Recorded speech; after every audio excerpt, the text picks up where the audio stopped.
ఎటు పోదాం నువ్వు టెంపుల్ పోదామన్నారు. ఫస్ట్ టైం మా బాబు బర్త్డేకి టెంపుల్ పోదామని ఫిక్స్ అయినాం. చూద్దాం ఏమైద్దాం. బర్త్డే బాయ్ సుందీల క్షేత్రం మమ్మల్ని పిలుస్తుంది, వెళ్తున్నాం. ఇంట్లో మంధని దగ్గర సుందిళ్ళని ఒక క్షేత్రం ఉంది. ఆ సుందిళ్ళ క్షేత్రం కూడా అంతే.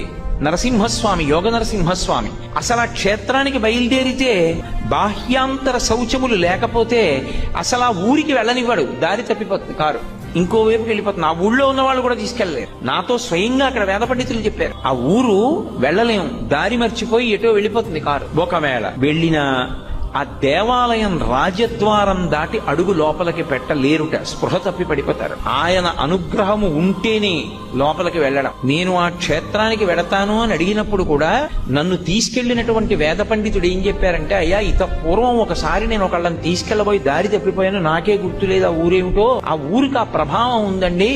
మిమ్మల్ని నరసింహస్వామి అనుగ్రహమించి దర్శనమివ్వాలనుకుంటే గుళ్ళోకి రాణిస్తారు, లేకపోతే రాని.